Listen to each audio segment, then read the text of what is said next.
Hi hello welcome to my channel Sujatha sari collection and tailoring. ఈరోజు నేను బ్లౌజుకి ఇలా కట్ వర్క్ డిజైన్ వచ్చిందంటే దీన్ని ఎలా స్టిచ్ చేసుకోవాలో నేను స్టిచ్ చేసి చూపిస్తాను. ఇలా డిజైన్ వచ్చినప్పుడు ఎలా స్టిచ్ చేయాలో తెలియక ఒక్కొక్కరు ఒక్కో రకంగా స్టిచ్ చేస్తూ ఉంటారు.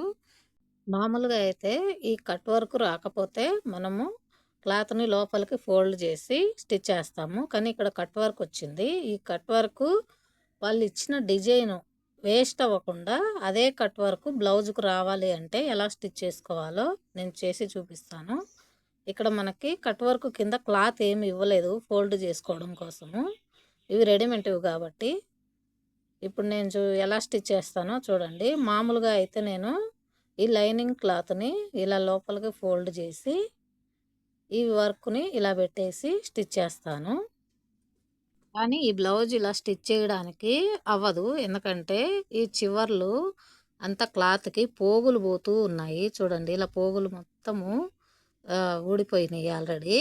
దీన్ని ఇలాగే స్టిచ్ చేస్తే పీసులు పీసులుగా కనపడుతుంది బ్లౌజు. ఫినిషింగ్ నీట్‌గా అనిపించదు. అలా కనపడకుండా ఉండాలంటే ఎలా స్టిచ్ చేయాలో నేను చేసి చూపిస్తాను చూడండి. ఇప్పుడు ఈ లైనింగ్ క్లాత్ తీసుకొని ఇలా ఈ మెయిన్ క్లాత్ మీద ఇలా పెట్టేయండి. ఇలా ఖర్చులు పైకి రావాలి చూడండి.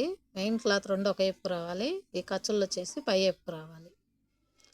మనం రిటర్న్ చేసుకున్నప్పుడు ఆ ఖర్చులు లోపలికి వెళ్ళిపోతాయి. ఇప్పుడు ఈ రెండు క్లాతుల్ని ఇలా పట్టుకొని చూడండి. ఈ వర్క్ కంటే నేను ఈ లైనింగ్ని ఒక పావించి ఎక్కువ కిందికి తీస్తున్నాను క్లాత్ని. ఇలా పావించి ఎక్స్ట్రా పెట్టేసి దీన్ని నేను కుట్టు ఎలా వేస్తానో ఒక్కసారి చూడండి. నేను వచ్చేసి ఈ మధ్యలో కుట్టు వేస్తున్నాను. ఈ కింద ఒక లైన్ వరకు కుట్లల్లోకి వెళ్ళిపోతుంది. అయినా ప్రాబ్లం లేదు. ఎందుకంటే మనకి ఇక్కడ ఈ వర్క్ కింద మనకి క్లాత్ లేదు మలుచుకోవడానికి. అందుకని నేను ఈ ఒక లైన్ అయితే కుట్లల్లోకి వేసేస్తున్నాను. అప్పుడు అప్పుడు ఒక లైన్ కుట్లల్లోకి వెళ్ళిపోయినా సరే మనకు బ్లౌజ్ కట్ వర్క్ లాగానే ఉంటుంది. తర్వాత లాస్ట్కు నేను చూపిస్తాను ఎలా వచ్చిందో.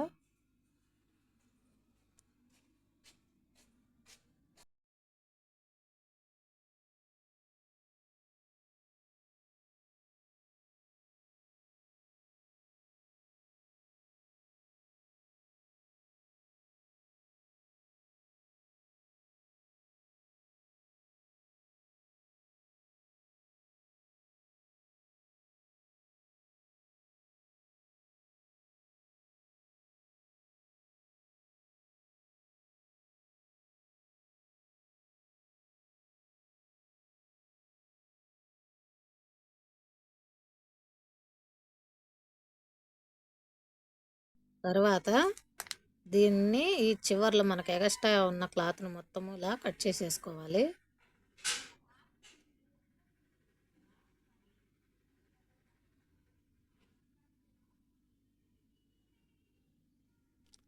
కట్ చేసుకున్న తర్వాత ఇక్కడ చిన్న చిన్న కట్స్ పెట్టుకోవాలి. ఇలా రివర్స్లో వేసుకొని కట్స్ పెట్టుకోండి.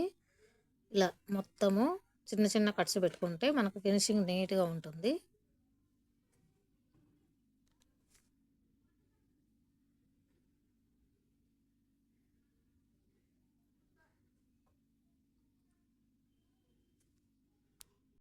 ఇప్పుడు ఈ క్లాత్ని ఇలా రివర్స్ చేసుకోండి. ఇలా వేలితో ఇలా సర్దుకున్నారు అంటే మొత్తం నీట్గా వర్క్ మొత్తం ఇలా బయటకు వస్తుంది నీట్గా.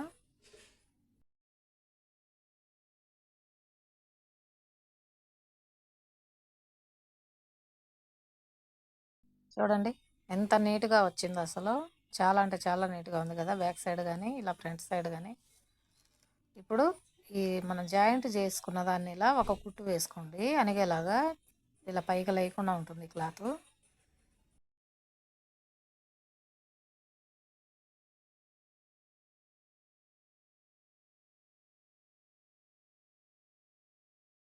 ఇప్పుడు దీనిపైన ఇలా ఒక కుట్టు వేసుకుంటూ రావాలి చివరన.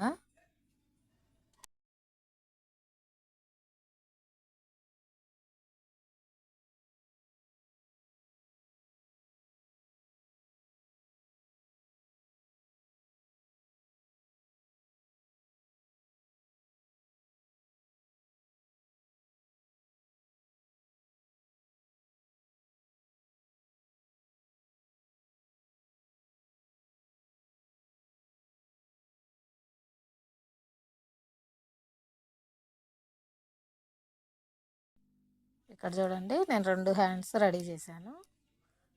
చూడండి, సమానంగా వచ్చాయి 2 హ్యాండ్స్ కూడాను. ఇప్పుడు బ్లౌజ్ స్టిచ్ చేశాక చూడండి లుక్, హ్యాండ్స్ ఎలా ఉంది, చాలా నీట్గా బాగుంది కదా. ఎలా ఉందండి నా ఐడియా, మీకు నచ్చిందా? వీడియో మీకు నచ్చినట్లయితే ఒక లైక్ చేయండి. అలాగే మీ ఫ్రెండ్స్ అండ్ ఫ్యామిలీ మెంబర్స్లో ఎవరికైనా యూజ్ఫుల్ అవుతుంది అనుకుంటే షేర్ చేయండి. ఇలాంటి మరెన్నో వీడియోస్ కోసం నా ఛానల్ సబ్స్క్రైబ్ చేసుకొని ఫాలో అవ్వండి. Thanks for watching.